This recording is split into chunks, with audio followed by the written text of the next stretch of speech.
تبدأ قصة فيلمنا النهاردة ببرنامج تلفزيوني، وكانوا عاملين لقاء مع واحدة، وبدأت مذيعة البرنامج تقول للمشاهدين إن جريمة القتل اللي حصلت قبل سنة ما طلعش منها غير شخص واحد، وهو كمان موجود معانا عشان نعرف منه القصة كاملة. وسألت المذيعة البنت اللي عاملين معاها لقاء، وبتقول ليها لما صحيتي من النوم وشفتي نفسك في المراية كان إيه ردة فعلك؟ فردت عليها البنت وبتقول ليها إنها كانت تتمنى الموت وما تشوفش شكلها كده، وقالت ليها إن الناس والأطفال كلهم بيخافوا من شكلي، وإن الموضوع مسبب ليها مشكلة كبيرة مش مخليها تقدر تعيش حياة طبيعية زي باقي الناس. وبتسألها المذيعة إن في إشاعات بتقول إن المهرج اللي عمل فيها كده مات لأن جثته اختفت، ولغاية دلوقتي ما وصلتش للمشرحة ومحدش يعرف فين راحت جثته. فردت عليها وبتقول ليها إن احتمال يكون مات. وفجأة بيتكسر التلفزيون وبيظهر المهرج، وكان واضح عليه إنه بيجهز نفسه. وأول لما خلصت المذيعة اللقاء بتروح على أوضتها، فبيجي ليها اتصال من حبيبها وبتحكي معاه وتقول له إن هي كانت خايفة جدا ومرعوبة من البنت اللي عملت معاها لقاء، لأن كان شكلها مرعب والناس كان ليها حق إنهم يخافوا منها. وفجأة بتسمع صوت جاي من ناحية الملابس، وقامت عشان تشوف الصوت ده جاي منين، وهنا بتظهر ليها البنت المخيفة وخلت ضوافرها في عيون المذيعة ووقعتها على الأرض. وبتموت المذيعة على إيد البنت المتوحشة، وفضلت البنت تضحك بشكل يخوف. وبنرجع سنة من الأحداث وبنعرف إن قصة البنت المتوحشة كان اسمها تارا ومعاها صديقتها داون، وكانوا بيتمشوا في الشارع، وكانت صاحبتها داون سكرانة. وأول لما شافتها تارا مش فايقة اقترحت عليها إنهم يروحوا المطعم عشان تقدر تفوق شوية. في اللحظة دي بيظهر ليهم شخص غريب وكان شايل كيس اسود في ايده ولابس لبس مهرج، واول لما شافته تارا خافت منه، لكن صاحبتها بتروح ليه وبتقول له ان تارا معجبه بيه وعايزه كمان رقمك. لكن فجاه بيختفي المهرج من قدامهم، واول لما دخلوا المطعم دخل وراهم وقعد في ترابيزه قريبه منهم وفضل يراقب فيهم، وكان مركز مع تارا بنظرات تخوف. فخافت تارا من نظراته وفكرت انها تاخد الاكل وتطلع من المطعم. واول لما صاحبتها لقيتها خايفه قامت وراحت تتكلم مع المهرج عشان تطمنها ان مفيش اي مشكله من ناحيته، بس هو فضل ساكت وما اتكلمش ولا كلمه، لدرجه انها قعدت كمان على رجله وخدت صور سيلفي معاه. وبنشوف صاحب المطعم وبنعرف ان اسمه ستيف، وراح للمهرج وبيساله عن اي حاجه يجيبها له، لكن برضه المهرج فضل ساكت وما ردش عليه، وبيسيبه ستيف ويروح يكمل شغله. في اللحظه دي بيقوم المهرج وياخد فلوس من الترابيزه، وكان مركز مع تارا ودخل الفلوس في آلة الالعاب، وبتطلع من الآلة خاتم وبياخده المهرج ويروح يلبس الخاتم لتارا. واول لما لاحظ ستيف تصرفات المهرج بيروحوا يطردوا بره المطعم هو والكيس بتاعه، وبتكمل تارا وصاحبتها اكلهم. واول لما خلصوا بيخرجوا من المطعم وبيروحوا عشان يركبوا العربيه بتاعتهم. وهنا تارا رمت الخاتم بتاعه في الشارع، بس اتفاجئوا ان عجله العربيه نايمه وما كانش عندها استبن احتياطي. وبتتصل تارا باختها من تليفون صاحبتها وطلبت منها تيجي تاخدهم بعربيتها، ووافقت ان هي تروح ليهم وتاخدهم، وخدت من تارا العنوان وقفلت معاها. وفضلت تارا وصاحبتها مستنيين في العربيه لغايه لما اختها توصل. في اللحظه دي تارا كانت بتكلم صاحبتها وقالت ليها ان المهرج ممكن يكون هو اللي خرب عجله العربيه. فبتسالها صاحبتها داون ازاي عرفت، فردت عليها تارا لانه هو الشخص الوحيد اللي كان موجود لما شافنا جنب العربيه بتاعتنا. بعد كده بنشوف عامل المطعم وكان بيدور على ستيف،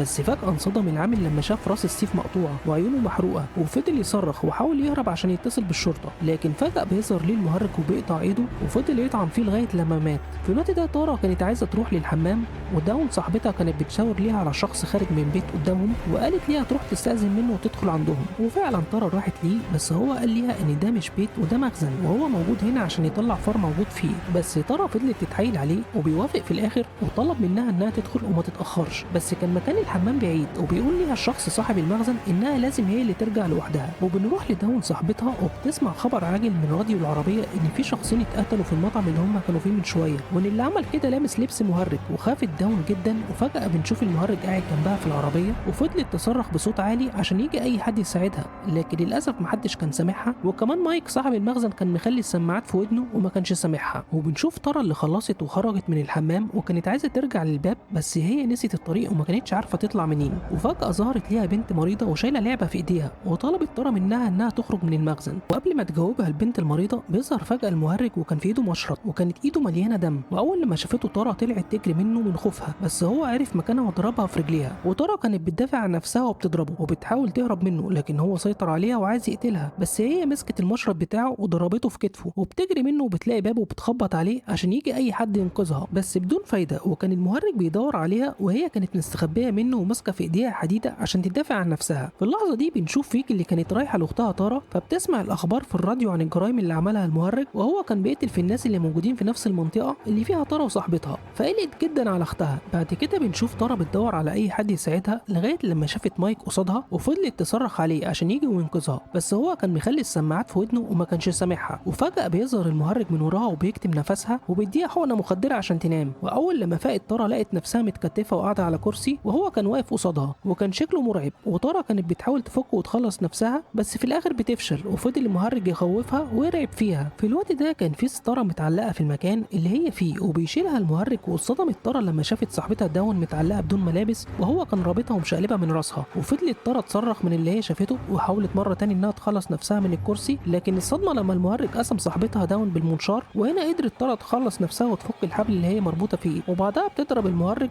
وطعنته بحديده وبتاثر المهرج باصابته. فاستغلت تارا الموقف وطلعت تجري وهو فضل يمشي وراها عشان يلحقها ويقتلها. اول لما شافها بسرعه بتمسك تارا خشبه وبتضربه بيها، وهنا بيعمل نفسه ميت عشان يضحك عليها، لكن فجاه بيطلع مسدس وضرب تارا في رجليها وضربها رصاصه تانيه في بطنها والتالته كانت في وشها. وكان كل اللي حصل ده كانت شايفاه البنت المريضه اللي كانت شايله لعبه في ايديها. وفي اللحظه دي كان المهرج بيستعد عشان يخلص على تارا بشكل نهائي، بس اكتشف ان مسدسه كان فاضي من الرصاص فراح عشان يجيب رصاص ويرجع تاني. وفي نفس الوقت ده بتوصل فيكي للعنوان اللي اديته لها اختها، فشافت عربيتها راكنه قصاد باب مقفول وكانت بتكلم داون صاحبتها عشان تعرف مكانهم فين بالظبط. وبيرد عليها المهرج على اساس انه صاحبتها وطلب منها تدخل من الباب اللي ورا لان تارا تعبانه شويه. واول لما خلص المحادثه مع اختها بيرجع لتارا وضربها برصاصه في عينيها. وهنا بنشوف البنت المريضه وبتروح لمايك وتحكي ليه على كل اللي شافته وطلبت منه مساعده، بس مايك كان عارف انها مريضه وما صدقهاش. بعد كده بيسيبها ويمشي وبيتصل مايك بصديق ليه عشان يروح له، بس فجاه هجم عليه المهرج بشاكوش على راسه وكسر الموبايل. في اللحظه دي بتروح البنت المريضه للعبه بتاعتها وبتطمن عليها، بس هي ما لقيتهاش في مكانها. ومن هنا عرفت ان المهرج هو اللي خدها وراحت تتكلم معاه وعملته زي الاطفال وخدته في حضنها عشان يهدى. في الوقت ده بيوصل صاحب مايك ويفضل يتصل عليه، لكن هو كان بيلاقي دايما الخط مقفول وكمان لقى الباب مقفول وما كانش قادر يدخل ويوصل له. وبنشوف فيكي بتتصل على تليفون داون وهي سمعت صوت التليفون وعرفت انه قريب منها وقررت تنزل المكان اللي جاي من عنده مصدر الصوت. واتفاجئت بداون مقسومه نصين قصادها فانصدمت من اللي شافته وطلعت بسرعه عشان تهرب، لكن لما طلعت سمعت صوت حد بيصرخ وكانت فاكراها تارا وقررت تروح ناحيه الصوت. واول لما راحت شافت بنت مقتوله وبنعرف ان البنت المقتوله هي البنت المريضه وكان المهرج هو اللي قتلها. وبدات تتحرك وتجري بسرعه عشان تطلع من الباب الخلفي لكن بدون فايده، وفجاه اتفاجئت بالمهرج وراها. وبنشوف مره تانية صاحب مايك اللي افتكر ان في نسخه من المفاتيح جوه دواسه العربيه فخد المفاتيح ودخل المكان وانصدم لما شاف الدم في كل حته، ومره واحده ظهر وراه المهرج وضربه بسكين على راسه وقتله. في اللحظه دي فيكي كانت بتحاول تهرب من المكان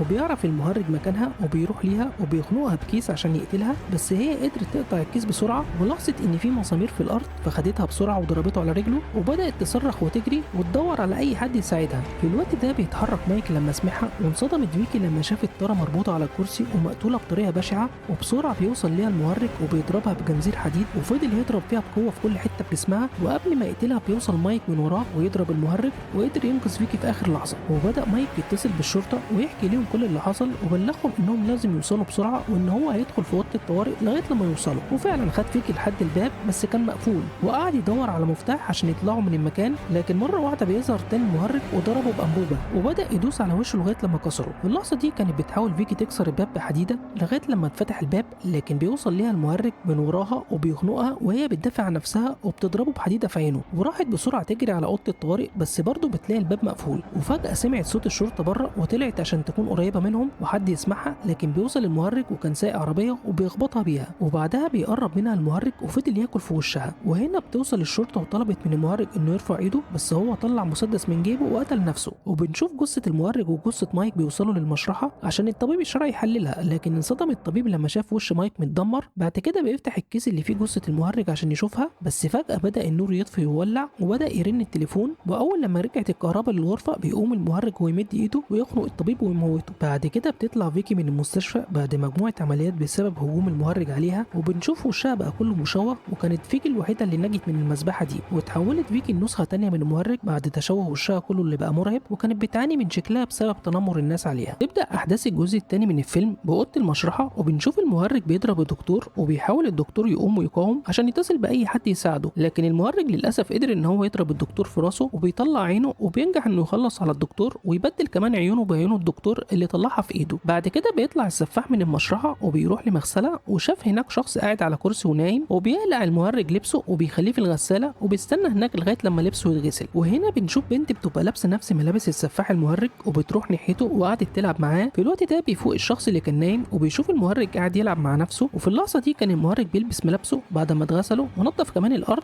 وبيخرج من المكان، لكن قدر ان هو يقتل الشخص اللي كان نايم قبل ما يخرج. وبنشوف بعد كده بنت وبنعرف ان اسمها سيانا، وهي كانت بتجهز ملابسها وبتستعد انها تحتفل بعيد الهالوين، وهي كانت عايشه مع امها واخوها الصغير وبنعرف ان اسمه جوناثان. وكانوا في الوقت ده بياكلوا مع بعض وبيتكلموا عن اللبس اللي هيلبسوه في عيد الهالوين. فجوناثان كان عايز يلبس لبس المهرج، بس سيانا اخته بترفض وبتقول لامها ان المهرج قتل مجموعه كبيره من الناس السنه اللي فاتت، وقالت كمان لاخوها انها مش هتخليه يقلده، وكانت مامته كمان رافضه انه يلبس لبس المهرج. بس كان جوناثان عامل استعداده وجايب اللبس بتاع المهرج ومعلقه في الغرفه بتاعته. واول لما الدنيا ليلت بيروح جوناثان لغرفه اخته وبيسالها عن المهرج، وبيقول لها انه لسه المهرج موجود لان جثته لسه ما لقوش مكانها. فردت عليه اخته وسالته عن سبب اهتمامه بالمهرج، فجوناثان رد عليها وقال لها انه عارف ان مستحيل المهرج يرجع مره تاني. بعد كده بيسيبها ويروح. في اللحظه دي بنشوف مكان كانوا بيعملوا فيه اعلان عن لبس المهرج في وقت الاحتفال بعيد الهالوين، وبنشوف كمان سيانا معاهم في الاعلان. وفجاه بيظهر المهرج وبيدي كل واحد فيهم هديه، وبيدي كمان سيانا هديتها، وهي كانت مرعوبه جدا. واول لما فتحت الهديه لقت قلب بشري لسه فيه الروح وبينبض. وفجاه المهرج بيطلع رشاش وقتل كل الموجودين في المكان. بعد كده بيروح على البنت اللي بتعزف وحرقها. وفي الوقت ده بنشوف سيانا وهي كانت لسه عايشه، واول لما المهرج شافها كان عايز يلحقها عشان يحرقها، بس هنا سيانا بتصحى من النوم واتضح ان كل ده كان حلم. وفجاه شافت غرفتها بتتحرق بسبب الشمع اللي نسيت تطفيه قبل ما تنام، بس مامتها كانت متضايقه جدا منها لانها نسيت الشمع ونامت. فسيانا بتقول ليها انها ما ولعتهمش وما تعرفش مين اللي ولعهم. بعد كده بنشوف المهرج وهو بيجهز اسلحته، وبتكون البنت الصغيره اللي لابسه لبس مهرج معاه، وكانت في الوقت ده بتتفرج على التلفزيون، ووقفت على قناه بتذيع حوار مع المذيعه، وكانت بتتكلم عن المذبحه اللي عملها المهرج السنه اللي فاتت. وكمان كانت المذيعه بتتكلم عن موت المهرج، لكن هو ما عجبوش الكلام وبيكسر التلفزيون. وفي اليوم التاني بنشوف جوناثان في المدرسه وبيشوف المهرج مع الطفله المهرجه وهم قاعدين في ارض المدرسه وكانوا بيلعبوا بحيوان ميت. واول لما المهرج شاف جوناثان رمى عليه الحيوان وطلع يجري من الخوف، بس بتشوف المدرسه وكانت عايزه تعرف هو بيجري ليه، ولاحظت وجود الحيوان مرمي على الارض وهي كمان كانت خايفه. في الوقت ده بنشوف سيانا بتشتري جناحين عشان تلبسهم في عيد الهالوين، وصاحبتها كمان كانت معاها وبنعرف ان اسمها إيلي. واول لما صاحبتها خلصت معاها وكانت ماشيه بتتفاجئ انها خبطت في المهرج بدون قصد، وهو فضل يركز عليها بنظره خوف وكان بيضحك، وهي اعتذرت ليه وسابته ومشيت. واول لما دخل المهرج المحل سيانا بتشوفه، لكن هي بسرعه بتمشي من المكان وبتهرب وبتروح بسرعه للكاشير عشان تدفع حساب الحاجات اللي اشتريتهم، لكن هي بتفتكر انها نسيت الشنطه بتاعتها. وهنا المهرج بيجيب لها الشنطه وهو بيروح يشتري ليه نضاره وبيعمل فوضى في المحل، فصاحب المحل حذره ان يعمل اي صوت او ازعاج في المكان.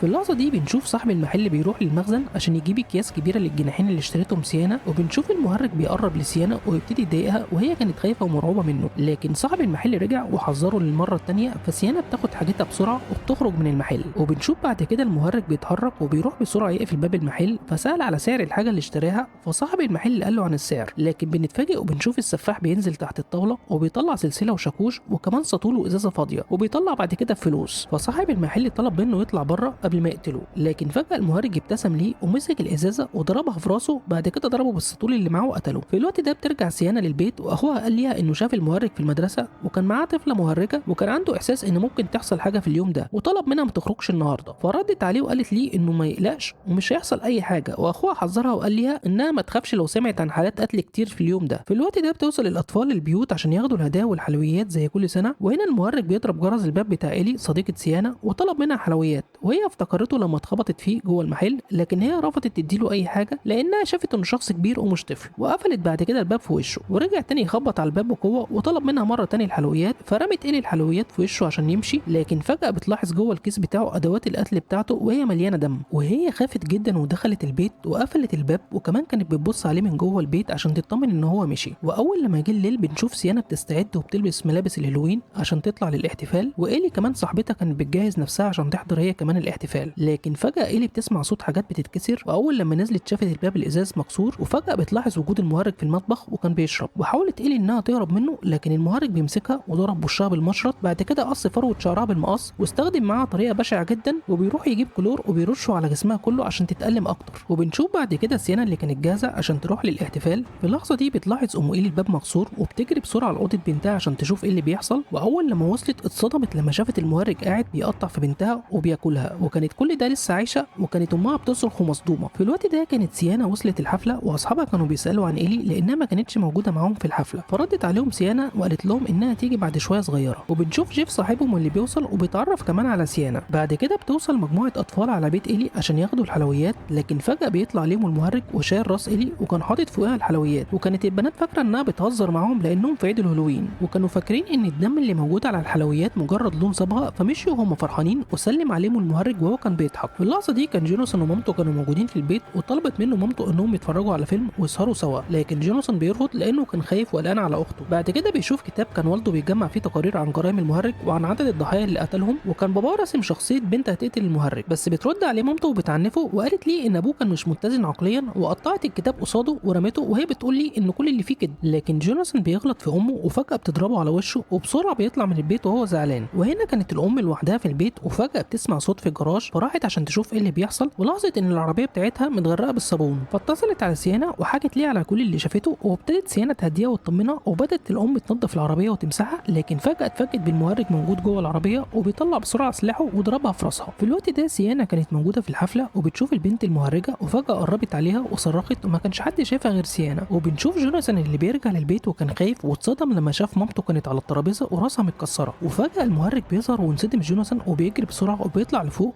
والمهرج كان بيجري وراه. فجوناثان دخل لأوضة أخته ولاحظ وجود خنجر موجود في الأوضة، فقرر إن هو ياخده عشان يدافع بيه عن نفسه، لكن للأسف المهرج بيلحقه ويديله حقنة مخدرة وبياخد الخنجر منه. في الوقت ده كانت الحفلة خلصت وسيانا كانت راجعة مع جيف وبروك أصدقائها، وكانت سيانا قلقانة جدا بعد اللي حصل في الحفلة، لكن وهي في العربية بيتصل بيها جوناثان وبيستعجلها في الرجوع، بس بنعرف إن جوناثان كان واخد حقنة مخدرة، واتضح إن اللي بيكلمها البنت المهرجة اللي مع المهرج. وكان المهرج عايز ياخد جوناثان لمكان قديم بيشبه مدينة الألعاب، وطلبت منها المهرجة توصل المكان ده، وكانت سيانا خايفة جدا، وكانت صديقتها اللي معاها بتقول ليها إن جوناثان ممكن يكون بيهزر معاها، لكن لاحظت سيانا إن صوت أخوها مختلف وفي حاجة متغيرة، وهي قررت تروح هناك عشان تطمن عليه. فجيف صديقها طمنها وقال لها إن هما كمان هيروحوا معاها وهيكونوا جنبها. وأول لما وصلوا المكان لاحظوا إن هو مكان مهجور وفي مجموعة ألعاب وأخوها مش موجود، فصاحبتها بروك بتقول ليها إن قبلها بكام يوم ماتت بنت في المكان ده، وكانت صاحبتها مستغربة إيه اللي جاب أخوها هنا، فنزلت على طول سيانا من العربية وكانت خايفة عليه جدا وابتدت تدور عليه في كل مكان. وكان جيف صاحبهم موجود جوه العربية وكان نازل مع سيانا عشان ما يسيبهاش لوحدها، لكن صديقتهم بروك طلبت منه يفضل معاها وبتقول لي خليها تدور عليه لوحدها لأن جوناثان ممكن يكون بيهزر معاها. وكانت بتقول لجيف إن جوناثان مخه بقى تعبان بعد موت أبوه. وهنا اتصلت سيانا على أخوها وقالت لي إنها مستنياه جنب لعبة، لكن فجأة ابتدى صوت جوناثان يقطع والاتصال يتقطع، فبعت ليها رسالة وقال لها إنه موجود في بيت الرعب وطلب منها تيجي عنده. وأول لما جوناثان فاق لقى قصاده دمية البنت مخيفة ووشها متشوه، وكان جوناثان خايف جدا منها وطلع يجري بسرعة من المكان. في الوقت ده سيانا بتوصل لبيت الرعب وقعدت تصرخ وتندى على أخوها لكن بدون أي فايدة. وهنا بروك كانت بتتصل على سيانا بس كان تليفونها مقفول، وكان جيف في الوقت ده راح للحمام وما كانش موجود معاها. وهنا حست بروك إن في حاجة غريبة بتحصل في جنب العربية، وفجأة بيظهر المهرج وبيضرب جيف بالسكينة، وأول لما بروك شافته حاولت تهرب منه، لكن المهرج بيكسر الإزاز وطلعت بروك من العربية. وهنا بروك قدرت إنها تضربه ونجحت إنها تهرب منه، وفضلت تجري وتندى على سيانا، وكان المهرج مراقبها وبيمشي وراها. وبرضه في الوقت ده سيانا كانت لسه بتدور على أخوها جوناثان، وكانت بروك برضه بتدور عليها، ولحسن الحظ بتسمعها سيانا، لكن بروك بتدخل على مكان تاني غلط، وكان المكان ده هو المكان اللي بيستخدمه المهرج في قتل الضحايا بتوعه. ودخل المهرج وراها وبتمسك بروك خشب عشان تضربه بيها، وفضلت تتكلم معاه عشان يبعد عنها، لكن فجأة رمى عليها المهرج مية نار وهجم عليها وقعد يضرب فيها بخشبة فيها مسامير لغاية لما كسر عظمها، وللأسف بتموت بروك. في اللحظة دي بتوصل سيانا للمكان وشافت بروك وهي مقتولة، وكان شكلها متشوه وخافت جدا لما شافتها. وكان في الوقت ده المهرج واقف في مكان قريب من سيانا وبيشوف كل اللي بيحصل. وهنا بيوصل جوناثان أخوها وبسرعة بتاخد سيانا خشبة فيها مسامير وطلبت منه يهرب، وضربت المهرج بيها بس هو بيتمكن منها وفضل يضرب راسها في المراية لغاية لما اغمى عليها، وبيسيبها المهرج وبيروح عشان يدور على أخوها. وهنا بيشوف جوناثان مخرج من المكان وجري بسرعة عشان يطلع منه، لكن اتفاجئ بالمهرج وللأسف بيضرب جوناثان بالمشرط اللي معاه. بس في الوقت ده بتيجي سيانا من وراه وبتضربه بخشب على راسه، وخدت أخوها بسرعة عشان تخرج من المكان. وكانت سيانا مصابة من اللي حصل ليها من المهرج وبتتكلم مع أخوها وقالت ليه إن هو كان عنده حق لما طلب منها ما تخرجش في اليوم ده من البيت. وبيوضح ليها جوناثان إن المهرج كان قصدها هي في اليوم ده، وإن هو جابه هنا عشان هي تيجي للمكان ده، وقال ليها كمان إن هي الوحيدة اللي هتخلص عليه زي ما قال أبوهم في المذكرات بتاعته عن المهرج.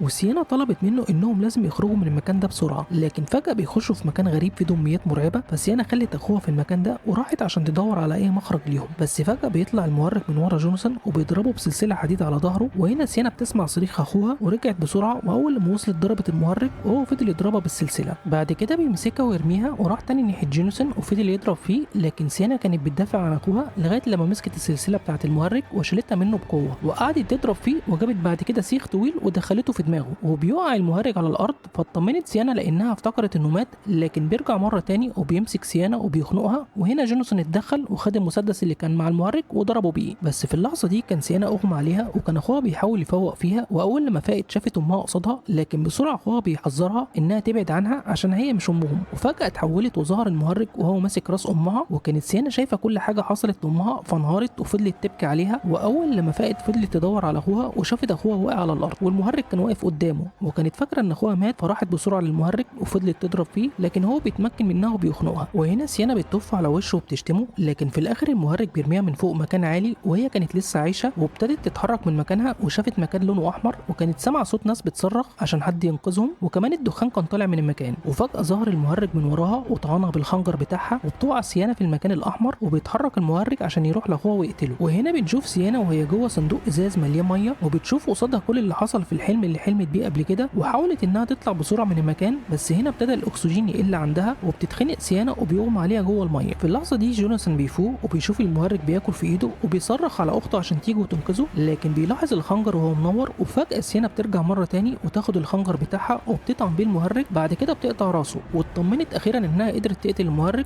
وبنعرف ان المهرج مش بيموت الا بالخنجر بتاع سيانا. بعد كده ظهرت البنت المهرجه وقربت من المهرج ومسكت راسه وفضلت تركز عليها واخدت الراس وطلعت من المكان. وبعد مرور ايام بنروح لمستشفى الامراض العقليه وبنشوف فيكي اللي السفاح هجم عليها قبل كده وهي حامل، وكانت هي اللي عاشت منهم في الجزء الاول، وكانت بتكتب بالدم على الحيطه بتاعه المستشفى ان هي والمهرج للابد مع بعض. في اللحظه دي بتسمع ممرضه المستشفى وهي بتمر واحده بتتكلم وبتشوف فيكي وهي ماسكه راس المهرج وكانت قاعده في الارض وبتضحك، وبتبدا قصه الجزء الثالث من فيلم تريفر 3 مع بنت صغيره اسمها جولز، وبنعرف ان جولز بتعيش مع عيلتها واخوها الصغير تيمي، وهنا بنشوف جولز وهي بتصحي امها وبنعرف ان اسمها جين، وبتقول لها انها سمعت صوت حد في البيت، بس امها ما صدقتش كلامها وفهمتها ان مفيش حد موجود غيرهم في البيت. وهنا جين بتاخدها وبتروح الاوضه بتاعتها عشان تخليها تنام، فجيني قعدت تحكي معاها وقالت لها ان النهارده عيد الكريسماس، ولو سمعتي اي صوت معنى كده ان بابا نويل وصل عشان يديكي هديه، فطلبت منها جين ما تخافش منه. في الوقت ده جولز بتنام وبترجع جيني لاوضتها، وبعد ثواني بنشوف جولز بتصحى مره تاني وبتشوف حد لابس زي بابا نويل واقف قصادها، وهنا جولز بتفرح لانها توقعت انه هيديها هديه الكريسماس، وكانت كمان مراقباه من بعيد وشافته وهو داخل اوضه اخوها تيمي، وفجاه جولز بتسمع صوت الفاس مع الشخص ده وبيكسر بيه جسم اخوها. بعد كده بيتحرك السفاح لاوضه امها وبيقتل جوزها، واول لما صحيت جيني اترعبت من اللي شافته، لكن هي مسكت نفسها وطلعت بسرعه تجري من المكان، وبتروح على اوضه جولز لكن ما لقيتهاش موجوده، وبسرعه بتتحرك لاوضه تيمي واتصدمت لما شافته مقتول وانهارت من الصدمه والخوف. في اللحظه دي بيوصل ليها السفاح، لكن هي قدرت انها تجري ناحيه الباب وكانت خلاص بتفتحه وتهرب، لكن للاسف السفاح بيوصل ليها وبيقدر ان هو يقتلها. وهنا بنشوف السفاح المجنون وهو سعيد جدا عشان قتلهم، بس فجاه بيسمع صوت جاي من خزينه المطبخ، واول لما فتحها بيشوف جولز وللاسف بيقتلها، وبكده بيكون خلص على العيله كلها. وبعد مرور 6 سنين من الحادثه بنشوف ضابط شرطه وهو بيقتحم مكان واتفاجئ بجثه السفاح وهي راسه مقطوعه، وهنا بيبلغ انه لقى جثه وبدا يدور ويعمل مسح للمكان كله، لكن فجاه السفاح بيقوم وخنق ضابط الشرطه وقدر ان هو يقتله. في اللحظه دي بنشوف واحد من الحراس اسمه بورك وهو بيتصل بزميله في الحراسه، لكن زميله ما ردش عليه، فقرر ان هو يروح ليه ويشوف ايه اللي بيحصل، واول لما راح له اتصدم لما شاف واحده بتاكل في زميله وكان قصادها راس السفاح المهرج، وفجاه بتوصل جثه السفاح وبيهجموا هو والسفاح على بورك لغايه لما قتلوه، وبنعرف ان السفاح هو صاحب الجثه وبيقدر يعيش بدون راسه، والسفاحه اللي معاه بنعرف ان اسمها فيكي. وهنا بيتحركوا ويروحوا البيت بتاعهم، وبتدخل فيكي الحمام وفجاه وبدون اسباب واضحه بتجرح نفسها، اما المهرج فكان قاعد بره ومبسوط من اللي بيحصل. وبعد فتره معينه بنشوف شاب وبنعرف ان اسمه جريك وهو كان رايح مستشفى الامراض العقليه عشان ياخد بنت اخوه، وبنكون عارفين ان اسمها سيانا اللي في الجزء الثاني من الفيلم، وده عشان يحتفلوا بعيد الكريسماس مع بعض، وبياخدها وبيروح البيت وبيعرفها على زوجته وبنعرف ان اسمها جيس وبنته اسمها جابي. في الوقت ده بنشوف 2 من عمال التنظيف وهم راحوا بيت مهجور عشان ينظفوه، بس كان العامل الاول ملاحظ ان زميله خايف بس فضل يهدي فيه وبيقول له انه ما يخافش من القصص اللي بيسمعها عن البيت ده، فسالوا العامل عن اللي كان بيحصل زمان في البيت ده، فرد عليه زميله وقال له ان من فتره كبيره كان في واحد من السفاحين وقدر ان هو يخطف مجموعه كبيره من الناس وقدر ان هو يقتلهم ويدفنهم في نفس البيت. واول لما العامل حس بالخوف ضحك العامل التاني وقال له ان هو بيهزر معاه. بعد كده بيفترقوا الاتنين عن بعض، وفجاه العامل الاول بيشوف السفاح، وكان في نفس الوقت العامل التاني بيدخل الحمام وبيتفاجئ بالسفاحه فيكي، وفجاه بتهجم السفاحه على العامل وقدرت انها تقتله. في نفس اللحظه دي المهرج بيهجم على العامل التاني وقدر هو كمان انه يقتله. وهنا بنشوف سيانا وهي بتتخيل حاجات مش موجوده، وكانت شايفه صاحبتها ميته وبتقول لها انها ماتت بسببها هي وهو الصغير، وبنعرف هنا ان هي بتتكلم عن احداث حصلت في الاجزاء اللي قبل كده. وبنشوف جوناثان اخو سيانا الصغير اللي بيتحرك جوه السكن الجامعي ورايح غرفته، فاتفاجئ بالطالبه مية واتعرفت على جوناثان وطلبت منه يعمل معاها سلسله حلقات لانه قدر انه يهرب من السفاح، لكن جوناثان رفض طلبها. بعد كده بنشوف بنشوف سيانا بتتصل بجوناثان وبتقول له انها طلعت من المستشفى وعايزه تشوفه، فرد عليها جوناثان وقال لها انه في عيد الكريسماس هياخد اجازه وهيبقى يجي في بيت عمه ويشوفها. في الوقت ده بنشوف السفاح وهو بيحضر اسلحه جديده عشان يتحرك في ليله الكريسماس ويبدا يقتل في الناس. وبنشوف السفاح وهو بيتحرك ويروح لبار فشاف شخص متنكر في لبس بابا نويل، وهنا السفاح بيروح ناحيته وبيتكلم معاه بالاشاره، فالشخص اللي كان واقف على البار ساله عن اللي موجود جوه الكيس بتاعه، وهنا السفاح بيطلع اللعب بتاعته من الكيس ووراها لهم عشان ما يخافوش منه، وفعلا اطمنوا ليه ورحبوا بيه وقالوا له انهم هيقدموا كمان ليه مشروب. بس هنا طلب منه الشخص اللي واقف على البار انه يوري له البطاقه بتاعته لانه ما يقدرش يقدم ليه مشروب بدون ما يعرف هويته، وفعلا بيقدم ليه السفاح بطاقته وكان مكتوب عليها اسم موريس. وهنا عامل البار بيقدم له المشروب لكن السفاح بيرمي المشروب عليهم، فالشخص اللي واقف على البار قرر انه يطرده، لكن فجاه السفاح بيطلع مسدسه وقدر ان هو يقتله ويخلص عليه. بعد كده ربط بابا نويل واستخدم معاه السلاح الجديد. وفي اليوم التاني كانت الناس بتجهز ليله الكريسماس وبنشوف شخص تاني وهو لابس لبس بابا نويل، وكانوا الاطفال بيروحوا ليه عشان يتصوروا معاه وهو كان بيوزع هدايا للاولاد جوه المحل. في اللحظه دي كانت سيانا في محل البيع هدايا الكريسماس بس اتفاجئت بالسفاح وهو لابس لبس بابا نويل وهو كان بيشاور عليها فخافت جدا، وهنا بيتحرك السفاح ويمشي. وبنشوف جوناثان اللي شاف حلقه البودكاست بتاعت ميا وسمع من اللي كانت مستضيفاها بتقول ان سيانا هي المسؤوله عن الجرائم اللي عملها السفاح، لان كان كل مره بيقتل فيها السفاح بتكون سيانا موجوده، وكانت بتعتقد انها مريضه بمرض عقلي ورثاه من عيلتها. واول لما سمع جوناثان كلامها اتضايق جدا. في اللحظه دي بتروح سيانا لمدرسه اخوها وبتطلب منه يروح لبيت عمها، بس جوناثان بيرفض وقال لها ان عنده حفله في المدرسه وهو وعدهم انه هيكون معاهم في الحفله. في الوقت ده ميا بتوصل، واول لما شافت سيانا رحبت بيها وقالت ليها انها معجبه بشخصيتها وطلبت منها تعمل حلقه بودكاست معاها تحكي فيها عن اللي حصل معاها وازاي اتعاملت مع اللي حصل ليها من السفاح. بس هنا سيانا اتعصبت عليها وقالت لها انها بتعيش اسوأ ايام حياتها بسبب المهرج اللي دمرها. بعد كده بتسيبها وتقوم. بس هنا جوناثان قام وبيلحقها وبتقول لي سيانا انها شافت السفاح النهارده، بس رد عليها جوناثان وقال لها انها قتلته وخلصت عليه، ازاي بعد كل اللي حصل ده لسه عايش. وهنا سيانا بتفكره لما كان بيقول لها ان السفاح هو في الاصل شيطان، وهي ما كانتش مصدقاه في الاول لكن بعد كده اقتنعت بكلامه وصدقته. وكمان بتقول لي ان السفاح بيشغل السفاحه فيكي في الجرائم بتاعته عشان يتمكن اكتر من قتل الناس. وهنا سيانا بتوضح لجوناثان انها لازم تقتلهم هما الاثنين لان والدها قبل ما يموت اختارها هي وكمان صنع ليها سيف يقدر يخلص عليهم هما الاثنين. في اللحظه دي بنشوف السفاح وهو رايح المحل اللي فيه بابا نويل، واول لما شاف المكان فاضي عمل نفسه هو بابا نويل وبدا يدي هدايا للاطفال، بس واحد من الامن لاحظ ان ده مش بابا نويل الحقيقي فطرده من المكان، لكن السفاح اتضايق منه. وهنا كان في طفل بيفتح الهديه بتاعته اللي خدها من السفاح وفجاه انفجرت في وشه وكل الناس بتموت اللي في المحل. بعد كده بيتحرك السفاح ويروح على مدرسه جوناثان عشان يكمل قتل في الناس. وفي نفس الوقت سيانا كانت بتشوف الاخبار عن الانفجارات اللي حصلت في اليوم فعرفت ان السفاح هيقتل اخوها وبدات تتعصب وتنهار. بس هنا سيانا اتصلت بجوناثان وقالت ليه ان عمه هيروح له وهيوديه البيت لان في خطر على حياته. في اللحظه دي بيدخل السفاح حمام المدرسه وقدر ان هو يقتل ميا وحبيبها. بعد كده بنشوف سيانا وهي نايمه وبتحلم بابوها بيديها صوره، لكن فجاه سيانا بتصحى من نومها وبتسمع عمها وزوجته بيتكلموا عليها وكانوا بيتفقوا ان هم يخنقوها. بس هنا سيانا اتحركت وبتنزل لعمها وزوجته، وهنا اتصدمت لما شافت السفاح والسفاحه وهم قاتلين عمها. وبسرعه بتجري سيانا وبتحاول توصل لجابي عشان تطمن عليها، لكن السفاح قدر انه يمسكها ويضربها لغايه لما اغمى عليها. وبعد وقت بسيط واول لما فاقت سيانا شافت مرات عمها جيس مربوطه قدامها، وكان السفاح مخلي قصادهم كيس كله دم وما كانوش عارفين ايه اللي جوه الكيس. وهنا السفاحه فيكي بدات تفتح هدايا الكريسماس، واول لما مرات عمها سالت عن بنتها جابي السفاح شاور ليهم على الكيس. وهنا اترعبت سيانا ومرات عمها وخافوا لا تكون موجوده جابي. واول لما السفاح فتح الكيس شافوا راس واحد لكن ما كانوش عارفين هي راس مين لانها كانت متدمره جدا. وهنا السفاح والسفاحه قرروا ان هم يقتلوا مرات عمها، وقبل ما تموت بصت لسيانا وقالت ليها انها لازم تقتلهم مع بعض وتخليهم كمان يتعذبوا. وبنشوف السفاحين بداوا يعذبوها لغايه لما للاسف بتموت مرات عمها. بعد كده بنشوف السفاحه فيكي بتروح لسيانا وبتقول ليها انها هتدمرها زي ما دمرتها، وبتقول ليها كمان ان الراس المقطوعه ما تخصش جابي وان هي عايشه. في اللحظه دي السفاح بيجيب جابي وبيخليها تشوفه مع ابوها وهم ميتين، وهنا جابي بتنهار وبتبتدي تصرخ من اللي شافته. وهنا السفاح بيجيب الراس المقطوعه ويلبسها النضاره، وهنا بتعرف سيانا انها تخص اخوها وبتنهار سيانا من اللي شافته. وبنشوف السفاحه بتخنق سيانا لكن سيانا بتتحول عيونها وبتبعد عنها السفاحه فيكي، وقالت ليها انها قويه ومش هتقدر عليها غير لما تخليها تضعف الاول. في الوقت ده السفاح قرر انه يقتل جابي، وجابي كانت بتقول لسيانا انها كانت تتمنى انها تفتح هديه الكريسماس بتاعتها قبل ما تموت. وهنا السفاحه فيكي بتقول ليها قبل ما يقتلها المهرج ان هي تفتح الهديه وطلبت منها تعرف فين مكانها. وهنا جابي قالت ليها على مكانها، وفعلا بتجيب السفاحه الهديه ورمتها على سيانا وطلبت منها تفتحها بنفسها. وبيروح مره تاني السفاح لسيانا وفضل يضرب ايديها الاثنين عشان يعذبها اكتر اكتر ويخليها تضعف. بعد كده بيفك ايديها وطلب منها تفتح الهديه بنفسها، واول لما فتحتها لقت فيها السيف اللي صنع ابوها ليها، وده السيف اللي هتقدر سيانا تقتل بيه السفاح والسفاحه. وفجاه سيانا بتضرب السفاح وتخليه يقع، وبسرعه رشقت السيف على السفاحه وقتلتها. وهنا بتشوف السفاح بيقوم وكان جايب معاه منشار وبيهجم بيه على سيانا، وقدر كمان ان هو يوقع السيف منها، وكان خلاص هيقتل سيانا، بس بسرعه قدرت سيانا تاخد السيف وضربت السفاح بيه. وقبل ما تخلص عليه بتشوف جابي جثه السفاحه وهي بتتحلل، وفجاه بتتفتح فتحه في الارض وبتقع جابي فيها. وهنا سيانا بتسيب السفاح وبتروح لجابي ومدت ليها السيف، فجابي مسكت فيه لكن للاسف ما بتقدرش تنقذها وبتقع جابي في فتحه الارض. بعد كده سيانا بتدور على السفاح اللي بيكون اختفى منها وبتركز على ايديها وبتشوف الجروح اللي فيها، فقررت انها هتدور على جابي وتنتقم من السفاح والسفاحه اللي دمروها ودمروا عيلتها. وبكده يخلص فيلمنا النهارده، ولينا لقاء مع الجزء الرابع.